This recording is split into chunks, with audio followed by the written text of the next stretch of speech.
Okey,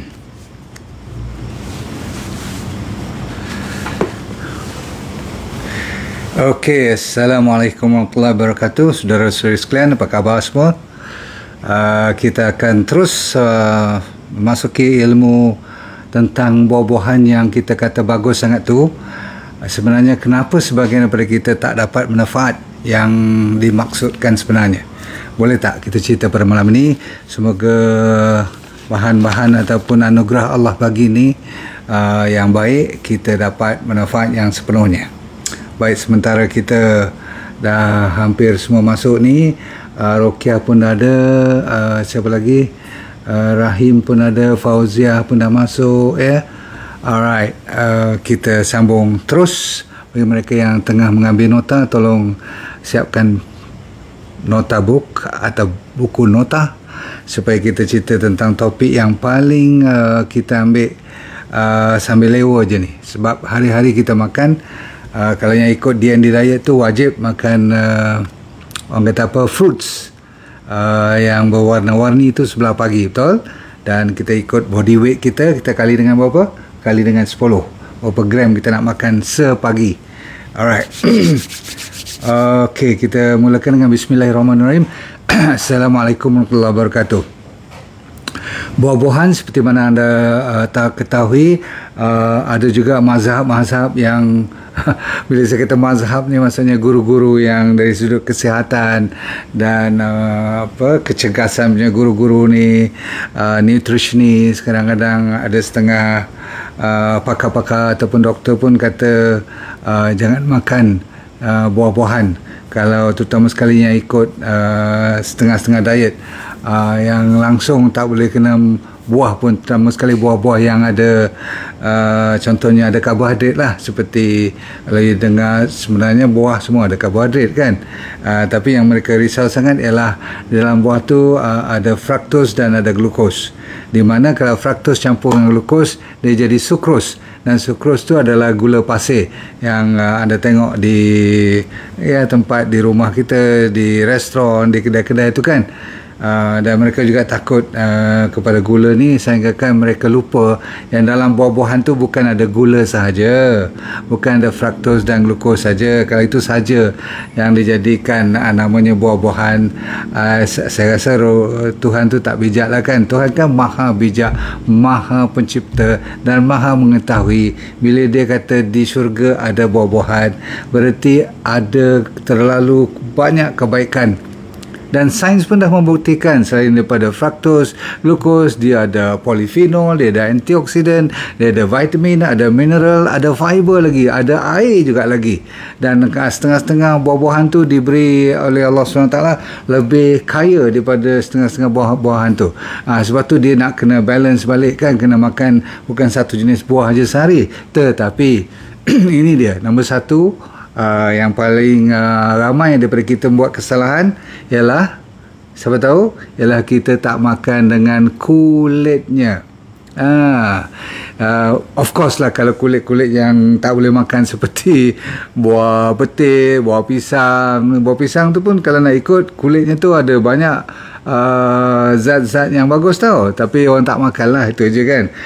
Saya selalu kata kulit pisang tu, yang dalam kulit pisang tu yang putih-putih tu, yang agak kental tu kan, dia punya putih-putih, orang kata apa, macam berpuluh tu kan, macam sabut-sabut tu, you makan tu, jangan buang. Sebab tu selalunya buah-buahan seperti jackfruit, buah nangka dan sebagainya, kalau luar daripada isi dia tu kan kadang-kadang salut sedikit, macam dia punya kulit ataupun dia punya sabut-sabut dia tu kan, you jangan buang tu, you makan tu sekali. Cuma you tak boleh makan yang duri-duri kat luar tu lah, faham?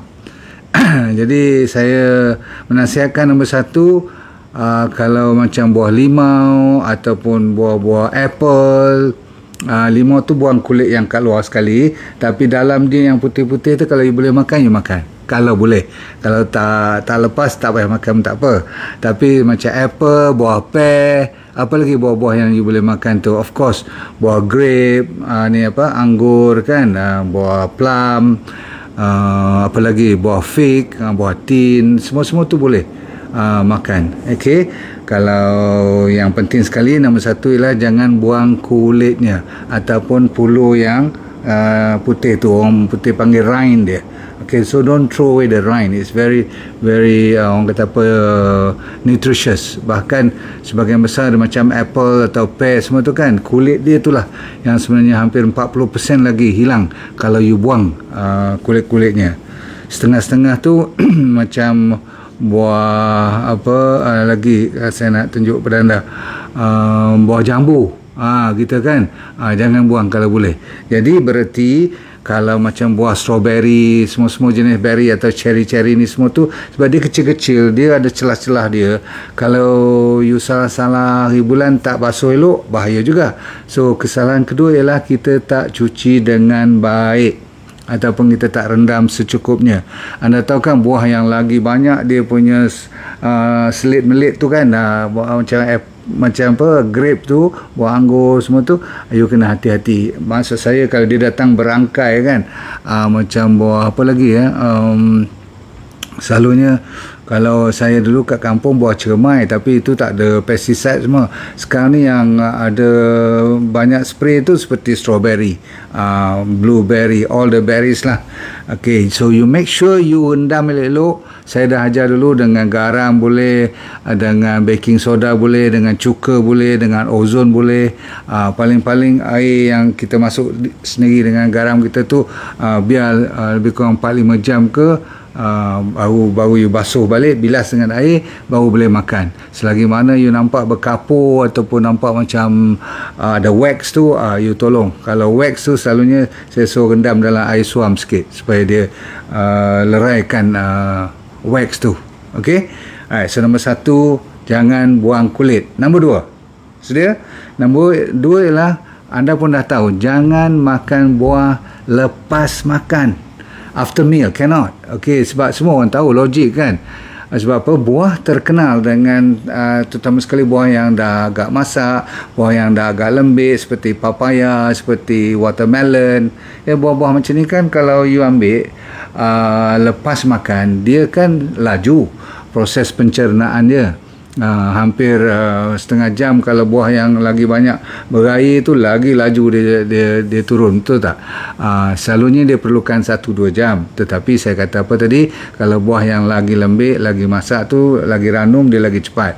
So kalau you dah makan dulu, katakan orang kita ni makan apa? Makan nasi lah, makan chapati lah, makan kalau tak pun makan mie kan sebagainya, bahan-bahan yang campur dengan daging lebih berat, nak proses protein bukan dalam masa setengah jam boleh lepas kan, benda-benda berlemak lagi. So dia perlukan antara 1-2 jam minimum untuk duduk dalam perut kita. Jadi kalau yang sana setengah jam dah nak clear, yang ni 2 jam baru nak clear, dia traffic jam tak?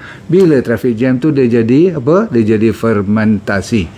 Proses fermentasi tu dah jadi tak elok lah, jadi busuk lah. Itu yang kita selalu ada angin, ada bloating dan sebagainya. So berhati-hati. Nombor 2 ialah jangan makan selepas makan buah-buahan.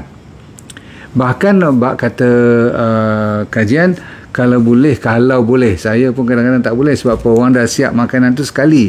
Mana kita nak makan 2 jam sebelum makanan. Yang paling afdal ialah 2 jam sebelum atau 2 jam selepas makan, dinner or lunch atau heavy breakfast, baru betul. Tapi kita takkan nak tunggu 2 jam kan, orang dah serve ke satu mangkuk atau sepiring tu. So yang paling kalau tak mau ikut pun sebelum makan.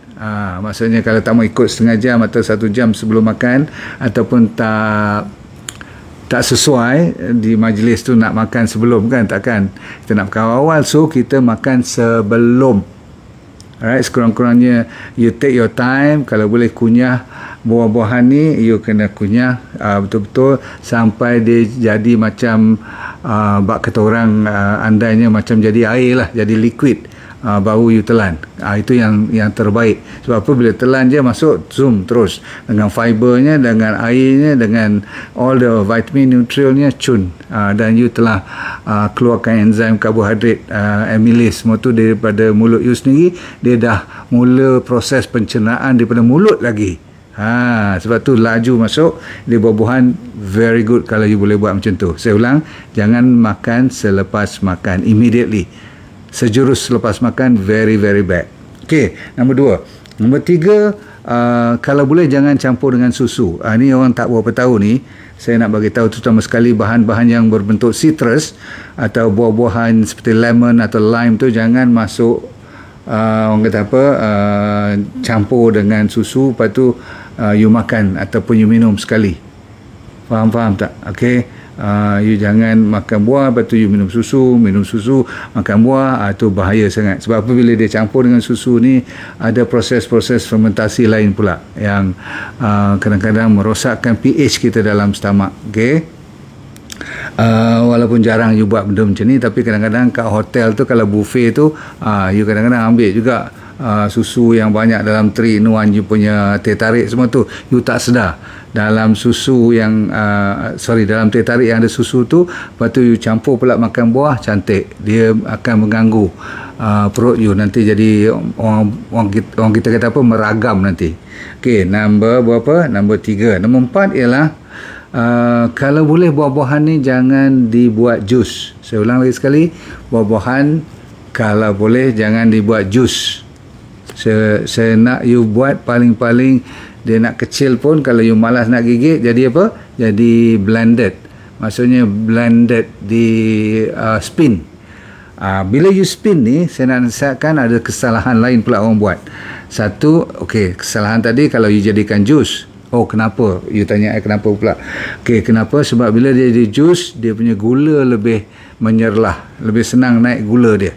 You membantu menaikkan spike insulin nanti. Itu tak elok lah, terutama sekali kalau you diabetes kan. Padahal buah boleh makan, tak jadi hal. Kalau you diabetes pun lagi saya suruh you makan nanti, tapi dalam bentuk yang ada serat, berarti paling kecil dia telah di spin. Okey, kesalahan masa spinning pun ramai orang spin, dia shock sangat, dia lupa ke, dia galit ke, dia tekan lama, dia kata lagi halus lagi bagus. No, satu, dia telah terlalu halus fibernya. Kita nak fiber tu kalau boleh non-soluble juga, tak boleh diserapkan lagi bagus, sebab bakteria kita nak bahan-bahan yang macam tu. Tetapi bila terlalu lama spin, dia jadi panas. Bila panas, dia rosak vitamin dan mineral dan zat-zat makanan yang terbaik di dalam buah-buahan. Alright. Satu lagi, nombor 6 pula sekarang ialah ramai orang suka simpan buah-buahan ni. Kadang-kadang dia potong dulu, lepas tu dia pergi masuk dalam peti ais. Ini kesalahan besar juga, sebab selepas 20-30 minit you potong sebarang buah, terutama sekali setelah you buka ataupun buang kulitnya, you perasan tak kalau apple siap, terutama sekali kalau you tengok lepas pada setengah jam tu dia dah mula bertukar warna kan. So katanya kalau letak dalam peti ais dia boleh tahan lama sikit, betul, tetapi ada masalah lain pula. Dalam peti ais pula dia merosakkan dari segi orang panggil flavor dia, rasa dia pun bertukar, dan satu lagi dia punya orang panggil texture dia. Kan buah ni ada dia punya rasa mampat dia, tak mampat dia. Jadi kalau dalam peti ais tu dia boleh menukar molekulnya menjadi tidak se-original lagi dah. Dahlah buah-buah zaman sekarang tak original. You tahu tak? Buah zaman sekarang, saya pun tahu, anda pun tahu, dia katalah organik macam mana pun itu bagus. Lebih baik pada tak organik, sebab spray tak spray tu ada pestisida semua. Tetapi buah asal-asal yang dulu, contoh pisang ada biji, sekarang dah tak ada biji, betul? Buah nona dulu ada 100 ke 200 biji dalam buah nona, sekarang dah tak ada biji pun ada jual. Jambu pun sama, betul? Jadi mana datang daripada ada biji sampai tak ada biji sekarang? Adakah itu natural? No. Teknologis, pakar-pakar agriculture dah pandai sekarang dalam lab, dia orang tukar sehinggakan buah dah lebih besar sekarang, lebih manis. Kalau merah lebih merah, betul tak? Yang bulat kecil boleh jadi bulat besar. Banyak pertukaran, jadi kita tak mau terlalu merosakkannya. So bila you dah potong buah dengan ni, kalau boleh dalam masa 20 minit kena habiskan. Sebab apa? Dia bertukar wajah nanti. Semua boleh faham tak saya cerita ni? Okay, sebab tu tak boleh simpan terlalu lama. Kalau nak simpan lama, jangan potong apa-apa lagi. Alright? So when you cut, lepas 20 minit kena selesai kalau dapat. Okay, sebab tu jangan simpan lama sangat. Okay. Apa lagi? Kalau sejuk, ni satu lagi yang kenapa tak digalakkan terlalu lama simpan dalam peti ais tu, sebab satu dari segi pertukaran dia punya tekstur dan dia punya rasa.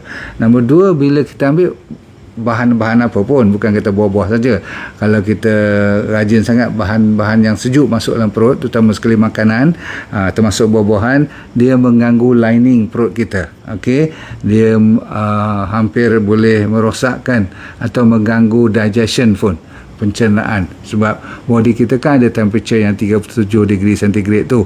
Jadi kalau kita terlalu sejuk, tak baguslah untuk pencernaan. Dia perlukan sedikit warm, orang kata apa, panas-panas suam, baru bagus. Okey, last kali ialah timing. Selalu orang tanya saya juga, Dok, masa mana yang tepat sekali? Yang kesalahan yang kita buat ialah selalunya kalau kita makan sebelah malam lepas pukul 8. Sebenarnya tak kira buah-buahan ke ataupun makanan pun, kalau dinner kalau boleh jangan lebih pada pukul 8. Pasal apa? Kita ada orang panggil buat night fasting, untuk melegakan keadaan. 3 jam sebelum tidur dia dah patut tutup kedai habis-habis.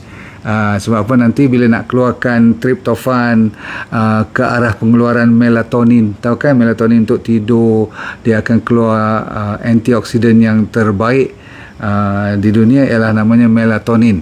Dia menggantikan tempat glutathione. Dulu orang kata glutathione, kan banyak produk-produk you dengar, glutathione. Tak lama lagi kalau orang boleh buat keluarkan melatonin, dia akan keluarkan melatonin pula. Sebab apa? Masa ni lah kalau you tak makan, dia lebih tenang keluar. Jadi kita nak hormon yang terbaik tu untuk penjagaan kesihatan badan kita, namanya melatonin. Jadi supaya dia boleh proseskan untuk menjaga bahan-bahan toksik, dia hilangkan, untuk repair, untuk rejuvenasi kita, untuk menggantikan sel-sel yang dah mati semua tu. Melatonin mainkan peranan malam-malam antara pukul 11 sampai pukul 2 pagi. Itu dia tengah top tu. Baik, jadi kalau kita makan, saya kata tak elok sangatlah. Dah pula tu, fruits ni dia cepat kan, dia masuk. Jadi sementara katakan you makan pukul 9, nak tidur pukul 10 katakan, dia dah steady dah, tengah nak, orang kata proses elok dekat nak habis. Masa itulah melatonin pun nak keluar, you pun bagi makan buah pula lagi. So that's not good. Okay, so jangan makan sebelah malam buah-buahan. Baik, waktu yang terbaik ialah, saya kata tadi, waktu kosong, perut kosong. Saya ulang lagi sekali, perut kosong, sebab dia cepat masuk, cepat proses, cepat lepas masuk ke small intestine, daripada perut kita nak pergi ke usus kecil. Alright, kalau you tengok dari segi pemakanan, okay, ada kajian mengatakan sebelah pagi sampai pukul 4 petang. Macam mana dia buat kajian ni pun saya tak perasan juga, sebab bagi saya asalkan sebelum maghrib, itu yang terbaik, sebelum matahari terbenam. Ini saya buat study antara orang-orang Ayurveda. Ayurveda ni perubatan di gunung-gunung Himalaya sana, memang ada dia punya kemujarapannya, sebab mereka tahu body kita ni ada dia punya tenaga yin yang, Chinese punya version pun ada. Semua mengatakan makan kalau boleh jangan lebih pada petang, buah-buahan. So sebab tu kebetulan saya punya DNA diet, Allahu Akbar, Tuhan bagi rezeki. Tapi kita tahu pun kita lebih daripada sains ke arah menjaga bakteria, kan, untuk dijamu selera bakteria kita. Bagusnya bangun pagi, air dahulu, saya dah cerita 400-500 ml bersama dengan garam. Kalau ada seleri sahaja boleh, kalau tak ada ambil air barley, kalau tak ada ambil air beras. Saya cerita semua tu. Okay, boleh diganti-ganti. Bila dah steady sikit, dah lega sikit, setengah jam kemudian start makan buah-buahan you. Kalau tak boleh habis 500-600 gram tu, buat 2-3 kali makan sebelum pukul 12. Sebab pukul 12 nanti you nak ambil vegetable pula, you tak payah ambil buah-buahan lagi, sebab dah cukup makan pagi sampai pukul 8-9 pagi tu dah cukup. Kalau you lapar lagi, pukul 11 you makan lagi buah-buahan, ada 2 jam, pukul 1 you makan tengah hari, dengan mulakan dengan greens, kan, saya kata sayur-sayuran, salad dulu, lepas tu makan benda-benda yang berserat. Itu cara DNA diet. Tetapi malam ni buah-buahan tu, kesalahan yang besar sekali saya dah cerita sebagai summary ialah jangan lupa kulitnya, yang mana boleh makan kulit buah-buahan tu, yang mana kena buang-buang, okey, tapi puluh dia tu jangan you buang-buangkan sangat, okey. Jangan makan lepas makan, jangan campur dengan susu, jangan buat jus, buat ice blended tak apa, ice blended pula, maksudnya you blend tak apa. Jangan lepas potong you tinggal lama-lama, bolan peti ais pun tak bagus. Makan secepat mungkin, dan jangan makan selepas maghrib lah. Buah-buahan ni yang terbaik sekali, okey. Lepas tu satu lagi, ramai orang selalu macam sedih kalau dia tak boleh makan makanan-makanan orang kayangan ni, maksudnya makan pear, apple, plums, berry kan, nak blueberry lah, nak, yelah kita kalau dapat tu nak juga kan, grapes tu, apple semua tu, betul, tapi tak perlu. Yang lebih abdal, lebih terbaik ialah makanan lokal. Kalau kita apa dia kat Malaysia ni, dia kalau dan ikut musim. Cuma sekarang saya tak tahu musim betul ke tak. Macam ada je kan, contoh kalau musim manggis, musim rambutan, ambil lebih tak apa. Yang lain tu seperti durian pun boleh. Dulu kan saya dah cerita boleh, tak ada masalah. Musim apa lagi? Musim langsat, musim buah jambu, ataupun sekarang yang tak ada musim tu nenas ke, papaya kan, selalu you boleh dapat bahan-bahan atau buah-buahan. Selalu saya kata buah nona tadi, buah tin sekarang ada tanam kat sini pun. Apa lagi? Ada orang tanam buah zaitun tak? Strawberry daripada Cameron Island semua tu banyak kita ada kat Malaysia ni. Rasa tak ada masalah kan. Daripada pisangnya berapa jenis lagi. So you takkan ketandusan buah-buahan. Cuma cara dan timing tu kalau boleh jangan terlalu ambil yang diperam. Tahu diperam tak? Saya rasa pisang pun banyak diperam kan. Jadi kalau diperam dengan karbid semua tu, itu yang kadang-kadang kita rasa kita makan buah-buahan dah cukup, tapi sebenarnya buah-buahan yang penuh dengan bahan-bahan beracun pula tu. Okey, dan saya galakkan you jangan tunggu sampai dia ranum sangat, terutama sekali orang yang ada masalah diabetes atau kanser. Jangan makan buah yang terlalu ranum. Walaupun saya kata vitamin, mineral, fibernya banyak, tetapi bila ranum tu gulanya naik, jadi tak berapa elok lah. Itu maksud saya. Alright, kita yang biasa ni not a problem, boleh makan. Sebab dia tidak, kita perlu risau sangat tentang orang kata tak boleh makan buah semua tu. Saya pun tak tahu daripada mana dia orang dapat ilmu tu. Saya pun terkejut juga, sebab buah-buahan itu jadikan, sebab itulah dia berwarna-warni dan sebagainya. Kalau you tak percaya, orang pun tak sedar. Saya nak tanya you sebagai penutup, bila you pergi melawat orang sakit kat hospital, you bawa apa? Mana you belajar kena bawa buah-buahan ni? Kenapa you tak bawa biryani gam ke? Kenapa tak bawa burger ke? Kenapa tak bawa KFC ke, McDonald ke? Bawa lah kan. Tapi ada juga orang bawa Maggi semua. Tu tak sebab apa. Orang-orang yang sakit ni dia kumpulan. Kalau yang dah lama duduk tu dah jemu dengan makanan-makanan hospital, naklah bagi Maggi yang tom yum, jenuh. Anak kena bawa dalam Tupperware semua. Lepas tu ada lagi dia punya tumbler tu bubuh 3 in 1, senyap-senyap dia bawa. Tak apa juga. Tapi ada setengah hospital makanan pun bagi. Ya Allah, buah-buah tu nampak sedih je, betul tak? Secubit, sepotong, tu pun dah kadang-kadang masam pula tu. So tuan-tuan sekalian, jangan sampai orang kata apa, you tak faham cara nak makan buah. Daripada sekarang, elok jinak-jinakkan kita punya anak cucu pun belajar makan lebih kurang macam tu.